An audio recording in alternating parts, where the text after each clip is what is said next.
one of the things that we're going to talk about tonight is the just lack of diversity that we have in our music teacher workforce. So I'd love to kind of talk a little bit with you about what led you to becoming so passionate about recruiting and retaining music educators of color.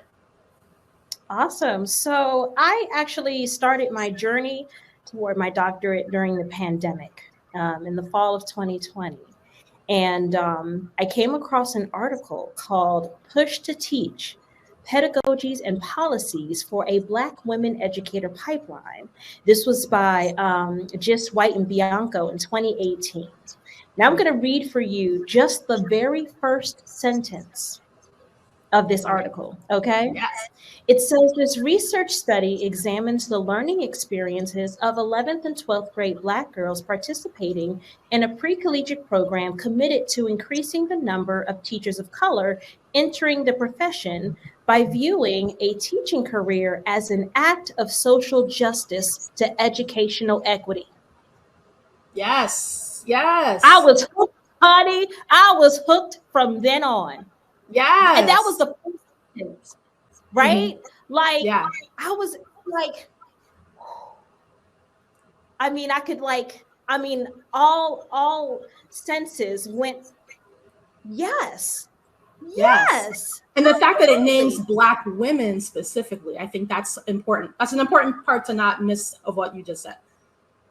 I mean, it was literally Black girl magic in academic linguistics. Yes. If you will, in academic language. Yeah. And I said, oh, yes, this is for me.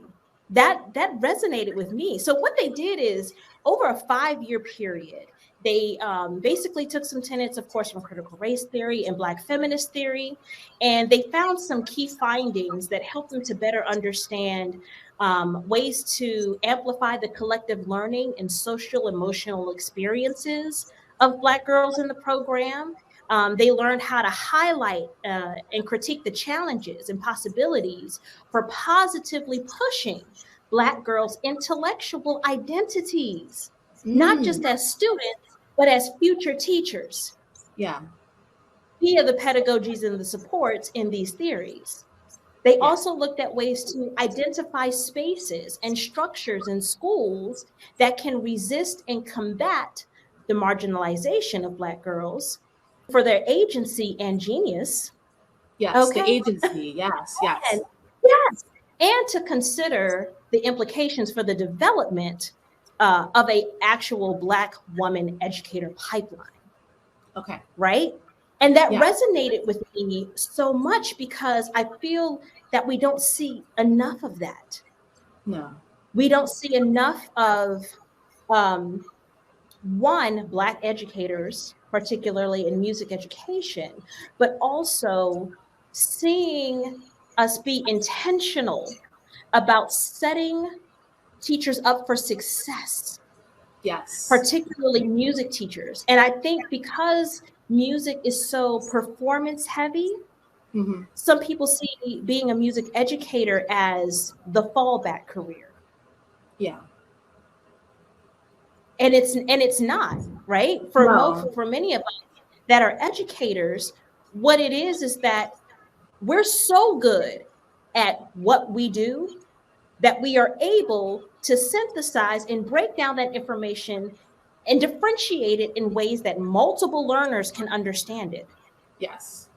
And then walk away and make meaning of their own so that they can then go on to become even better than us.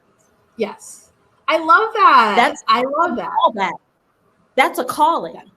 Yes, it is a calling. It is a talent. Okay. And I think it's interesting because I feel a lot of people in and out of education do see it as a fallback. Like if you can't make it as a performer, you wind up as a music teacher. But I think what's important about what you just said is the skill of educating, the arts of teaching is not something that just like happenstancely happens, that you just wake up in the morning and you're able to do. There's a real pedagogy behind how we teach. And this is actually what I work with music educators on, to be able to skillfully implement culturally responsive pedagogical practices into their curriculum and instruction, because some of the old traditional ways that we were taught, right, of how we learned in school, in and out of music education, wasn't really all that pedagogically sound. Like, it didn't increase our ability to make good decisions. It didn't increase our agency, right?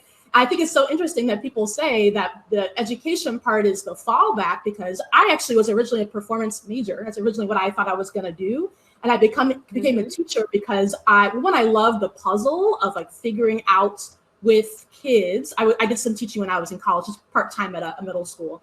And I love the puzzle of figuring out like why certain things work certain ways with some kids, but like not other. Like, I love that puzzling piece, but also just the impact of when I really figured out like how to move with kids in the way that they needed me to move teaching wise. Like, that was a whole, I mean, that's not something that you just fall back on, right? That's the art of teaching. And I think more people need to understand that, right? Because I think in some, no shade to performers, but I think in many ways, being a teacher requires a different level of emotional awareness, a different level of social emotional ability than being a performer on a stage will afford you. And so I think, I love that. I love that. Thank you for sharing that article. I'm gonna have to make sure I write that down.